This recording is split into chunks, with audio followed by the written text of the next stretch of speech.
Welcome to SportsBeat KC, the Kansas City Star's daily sports podcast. It is Thursday, July 15th, and I'm Blair Kirkhoff. Day 2 of Big 12 Media Days has come and gone, and there was an audible called one team couldn't make it to AT&T Stadium, where I'm sitting right now. You can actually hear the air conditioning in the background. That team that couldn't make it was the Kansas Jayhawks. Must have been some weather up there, huh? The Jayhawks did not get off the ground in Kansas because of the storms, so we had to make an adjustment as well. KU actually handled the problem well, having had Coach Lance Leipold, receiver Kwame Lassiter, and defensive back Kenny Logan join the media remotely, but we'll bring you a Kansas football show after there is some in-person access. So today we'll focus on the Big 12. Did you know that 25 years of competition is in the books? I'm using that occasion to ask some of my brethren in the media about how well the conference has served the schools they're most familiar with. I think we know how schools like Kansas, Kansas State, Iowa State, and others have been served by the Big 12. They cash big checks from the league every year. They're part of the Power Five. It is working well for them, along with Texas Tech, Baylor, Oklahoma State, others. But what about Texas and Oklahoma? Those schools have had options to leave to join other conferences, but they stayed. How well has the Big 12 served them? I asked that of two of the nation's top columnists. They've covered the conference for the entire quarter century and beyond. First, you'll hear from Kirk Bohls, columnist for the Austin American-Statesman. He joined that newspaper in 1973. Then you'll hear from Barry Tramel of the Oklahoman. Barry's been there since 1991, and he was with the Norman Transcript for 13 years before then. And finally, I asked the same question to West Virginia radio personality Tony Caridi. He joined the Mountaineers Sports Network in 1987. The Mountaineers joined the Big 12 for the 2012-2013 season, and I wondered about that school's relationship with the conference. I think you'll be interested in what they all had to say. So let's get started with Kirk Bohls. I think any objective observer would say it's a mixed bag. You know, the Big 12 cannot survive without a Texas or an Oklahoma, you know, the two kingpins of the conference. Yet, because of Texas' influence, arrogance, whatever word you want to use, Blair, it came at a price because A&M is no longer here. Arkansas is no longer a part of this thing, Southwest Conference, and ultimately the Big 12, they left. Colorado left. So, you know, it threatened to splinter the conference, in some ways did, because a lot of people were tired of the idea that Texas runs this thing. And to a large degree, there's a lot of truth to that. Not always on the field or the court or the baseball diamond, but yeah, the feeling that Texas run things rubbed a lot of people wrong. It did. But to me, that started to change a little bit when they had more equitable revenue sharing from TV. So the first dozen years of the Big 12, Texas got the lion's share. Texas and Oklahoma, the teams that were, the pie was split differently. Right. And then when there was the threat of breaking up, they decided, it was Dan Beebe was the commissioner then, maybe right. his last, last true act of devotion was right. Exactly. to do equal sharing for some of the TV revenue. So I'm not saying Texas has less. I think it'd be different for Texas now if their football was what Oklahoma football is, right? In what way different? Just in terms of an influencer for policy, maybe I'm wrong about that. Maybe Texas continues to do that. Are you saying the emperor's nude? He's naked, no clothes? Is that what we're saying? At least he's starting to undress a little bit. He's behind the screen. Thankfully, he's behind the screen. No, exactly. And, you hit on a good thing with the revenue sharing. It needs to be equal. That's why the NFL works. They share everything equally. Now, Jerry Jones comes along and says, okay, we can share everything equally, TV, some marketing, but our other corporate stuff, we're on our own. And we can sit in a stadium like this. Yes, exactly. Like we're so. Yeah. And I think Texas wasn't the only one, Blair. I think Texas, Oklahoma, Nebraska, like, hey, we carry the weight here. We schedule these tough Power 5 conferences to help the TV pot, the revenue pot. And so we take more risk and have more responsibility for the league. So we kind of should be paid more. There's some fallacy to that, obviously, because you're only as strong as the weakest link. Right.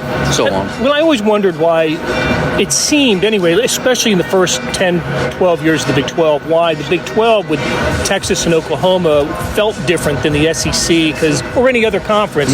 They all had their kingpin schools. Sure. Right? Right. Alabama, Florida, highest revenue and most successful on the field. Exactly. Michigan, Ohio State, USC and the Pac-12. There's always a pecking order. Right.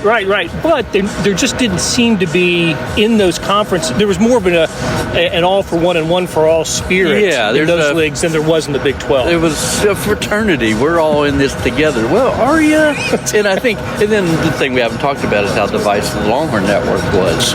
And then, in so many ways, and that was kind of one of the final blows that sent A&M Absolutely. packing. It's like, even though they offered A&M to Los Dodds, initially offered to Bill Burr, let's go in this together. Might be fun. And Los Dodds told me once, we thought we wanted publicity exposure for our non-revenue sports, our Olympic sports. So, volleyball and tennis and track and those sort of things. They never thought ESPN's going to pay them $15 million a year for 20 years. Neither did A&M, obviously. But then they also wanted to use that. Hey, we like to show high school football. And it's like recruiting and all that. Ooh, did that ruffle things? Yeah, people were very happy about that. Very happy. So that was just, yet another divisive wedge I think Texas offered. But, it's a marriage of convenience. They need each other. Yeah, I think it's as much a marriage of convenience for Texas as anybody in the conference, right? Because Texas has more options than anyone else, right? True. You and I were talking about this yesterday. Name a conference out there, they talk to Texas. Oh, yeah, and we've kind of always thought, well, the Big Ten kind of makes sense in terms of the Midwest, and you have these strong flagship programs. There are years and decades and centuries of history and tradition and stuff, but, logistically, Texas wasn't close to anybody in the Big Ten, and I think, Nebraska and, Missouri wanted in, Nebraska got in. Don't think that worked out too well. I wish Nebraska had come back now. I do too. And I can name a few people in Nebraska who wish that as well. I thought that was a great mistake. And you could even say A&M profited financially and image-wise. They haven't won anything. They've raised the caliber of their sports program, but they still haven't won anything. They're just a lot deeper pockets now. Right. As does Missouri. Right. For being in the SEC. Exactly. So, Texas had choices all along the way. Going forward, do you think the Big 12 is going to be satisfactory for Texas? Is this the place for it to be? Yeah, because they're still here, for all the doubters and cynics and critics, and, we've all been one. They're still here after 25 years. They could have left. I mean, they were on the verge of going to the Pac-12. And then after that, the Los Dodds told me we probably would have gone to the ACC because that strong academic pervasive influence in that league, and they're an East Coast league. You're not flying 2 hours to Oregon and Washington and all that. So they still got options. I don't think they're going to the Sun Belt anytime soon. Sun Belt would probably let them keep the Longhorn Network. So Conference USA might too. Yeah, exactly. The funny thing about this is they think, okay, Texas is in this smaller pond, but they're not dominating. They are. They won the Sears Cup for overall, and they've got a great sports which program. shouldn't be dismissed. No, easy. That's fantastic. It should not. I mean, for Texas to win except some people are dismissing it, even sitting right in our group here. Exactly. Oh, wait a minute. You mean because football and men's basketball aren't faring too well and fired their coaches? Yeah, you got a point there, Blair. I'll buy into that. When's the new arena going to be up and ready? Got another year of basketball in the Irwin Center, and then they'll move into the Moody Center. So that'll be interesting. That combination with Chris Beard and, like we were teasing yesterday, he brought in like 30 players already. So I guess he'll have tryouts and just kind of weed through them. So, but yeah, basketball is going to be interesting. I think it's about to take off. I really do. And as Austin grows, and, a lot of basketball fans have been long suffering there. They've had their moments with, go from Abe Lemons to Rick Barnes and stuff. But it'd be nice if they won an NCAA tournament game. Would be. Yeah, to have that would represent progress. Other schools do it. They do. They do. So I think Texas might like, venturing into that land. I think they've got the right coach. Yeah, and I think among Kansas, Baylor, and Texas, it's going to be really fun and interesting. Absolutely. Next few years. I don't know if Chris Beard will stay there forever. I think he probably has some NBA wanderlust in him. But, if he's there 3 years, 5 years, he's only going to be attracted to the NBA if he produces in Austin. So, but you're right. I think the league is just really taken off. Okay, so Texas to the ACC. You heard it here first. Kirk, thank you so much. Anytime. Blair. Great talking to you. You too. Hey, it's Blair. We have a special subscription offer for SportsBeat KC listeners, unlimited digital access to the Kansas City Star's award-winning sports coverage. Sign up now for 1 year of Sports Pass for access to all the sports news, features, and columns presented on the kansascity.com site, and it's only $30. That's a 40% savings off our regular rate. Your subscription will automatically renew after the initial term at $50 unless you tell us to cancel. Your subscription helps support the sports coverage of kansascity.com and the Kansas City Star, and that support has never been more important. Please visit kansascity.com/SportsBeatKC offer to get this special offer. And as always, thanks for listening. That was Kirk Bohls of the Austin American-Statesman. Here's Barry Tramel of the Oklahoman. Well, I think it served OU well because it provided a financial windfall at the start with the Texas schools and the TV contracts and all that. It got Texas into their conference, which has been great. The rivalry was great. It's been even better, more cooperative, more collaborative, and sort of solidified those two as partners in a lot of ways, more than just rivals. So that was a big deal. And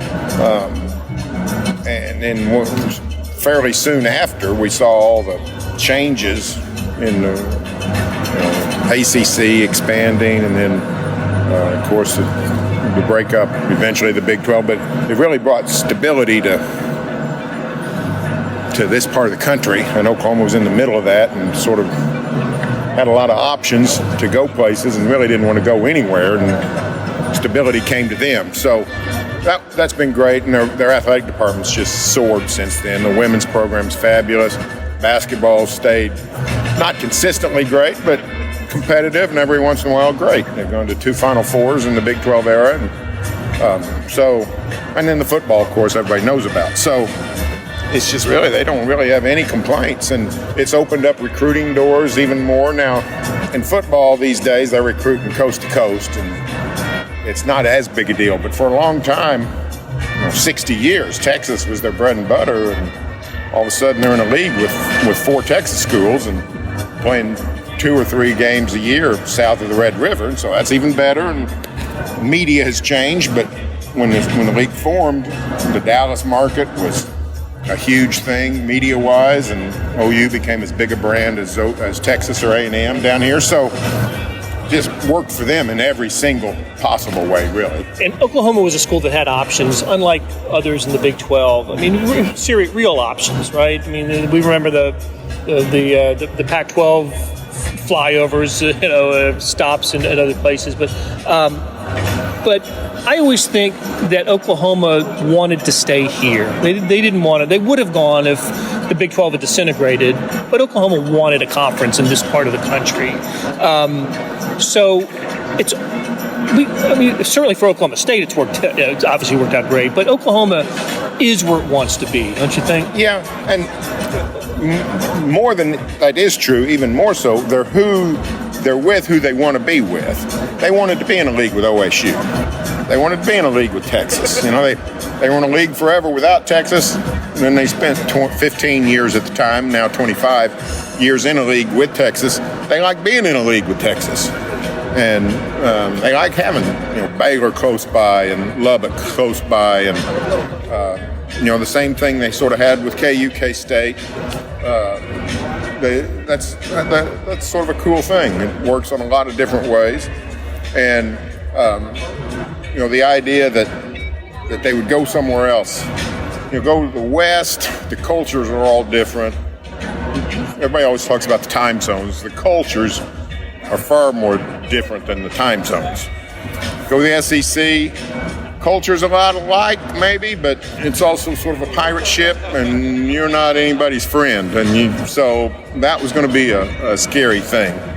So going into it, people don't ever think about boardrooms, but when David Boren or Joe Castiglione or Mike Holt, whoever goes into a conference meeting, it helps to know the people in there and have friendly faces and 15 or 20 years of relationships. You go to the SEC and you don't know when you're going to get stabbed in the back. So we don't think about those things, but they do. So this worked. The formation of the Big 12 in '96 worked fabulous, and then the retention of the Big 12 in 2011 or 10, whatever year you want to say, was good news for them. But it came close, man. It was not a. We almost had a Pac-16. There were a couple of days where I thought, where's Kansas State, Missouri, Baylor? Where were they going to be? Well, Iowa State, because we knew where Oklahoma and Texas and Tech and OSU, Colorado, they were going to be fine. There was some uncertainty that it really caused some sleepless nights at other schools for sure. You told me this yesterday. Oklahoma's won more than half of its national championships during the Big 12 era? Yeah, since Joe Castiglione became AD in the spring of '98, they won more than half their NCAA championships. And a lot of that's women's, and we didn't have women's NCAA championships till the '80s, but the national power in softball and gymnastics finished first or second almost every year for the last 6-7 years. The women's basketball's fallen off, but a decade ago it was fantastic. National championship game. Went to 3 Final Fours.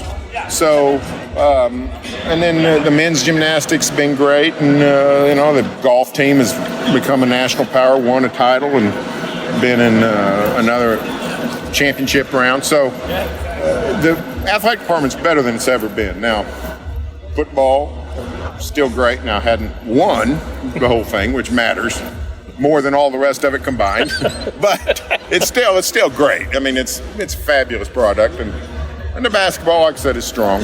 So, yeah, OU athletics are better than they've ever been, and the Big 12's a big part of that, I think. Who's the greatest athlete that Oklahoma's produced in the Big 12 era? The greatest athlete. Who's the quarter-century OU Big 12 athlete? Oh, I'd have to think about that. I didn't ask Kirk that about Texas, but I'll pick his for him. Vince Young or Kevin Durant. Well, I mean, if you're going to go on a profile, I mean, Baker Mayfield's the greatest football player in OU football history. Now, no purist wants to hear that, but he's a 3-time All-American quarterback, finished 4th, 3rd, and 1st in Heisman votings. So, as much as I love Leroy Selman can't match that. No. And he playing in a quarterback era, and he's a quarterback. 1973 was a defensive line era, and Leroy was great, but Baker. So I'd be hard-pressed to vote against Baker Mayfield. But you know what's crazy about OU basketball is, I mean, they've had 2 National Player of the Years or virtual Players of the Years in the Big 12. Blake Griffin and Trae Young. Not to mention Buddy Hield. Buddy Hield. They've had 3. They've had 2 winners. I forgot about Buddy. They've had 2 winners and basically a runner-up in Trae Young. And they haven't been that good. I mean, they've just been sort of okay. But, I mean, that's the kind of thing. It's always been a star power. In the Big 12, they've had star power. They've had National Player of the Years in softball Olympians. Kalani Ricketts was the best pitcher and hitter 2 straight years in NCAA softball. So it's always been a football-centric place, but now everything seems to be blossoming. They've had Olympic gymnasts on a regular basis. So, yeah, nobody, when fans sometimes, and not sometimes, all the time, they always looking for change and, romanticize about a Saturday night in Baton Rouge. But the athletic department is couldn't ask for more than what they've gotten. That's why I wasn't surprised, but I paid attention when you said this is the golden era of Oklahoma athletics. And I thought, well, you know what? The 50s were pretty good because we measured everything by football success at the time.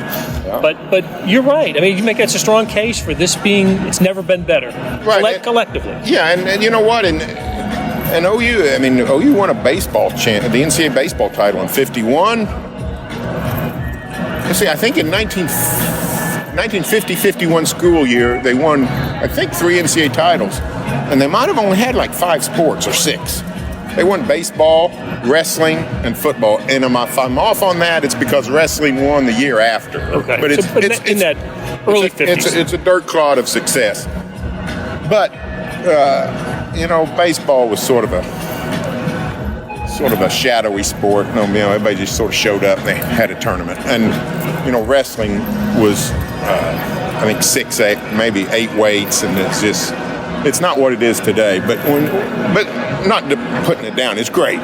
But what they do now across the board, it's great in a lot of different places. Well, and Joe Castiglione gets my vote as the administrator of the Big 12 administrator of the quarter century of Big 12. Well, he's been great. He's been great. He fixed football, which means he could do anything else. He can screw up everything else, and he's fine. But he didn't screw up everything else. He made everything else better and great. And I actually was on campus the day we came down here, and Jenny was doing a gymnastics interview for an Olympian. And I said, I'll just swing by and pick you up, and we'll drive down there. And so I actually drove through a bunch of the facilities, and it made me think of all the things they've done in the last 20 years, and a relatively new softball park, and we drove right past the plot of land where they're going to build a new one. So that kind of stuff is just never ending. And I'm old enough to remember when the facilities never changed. From when I was a kid until I was 30 or 35, whatever it was. And so Joe's just done a marvelous job. It's just incredible. And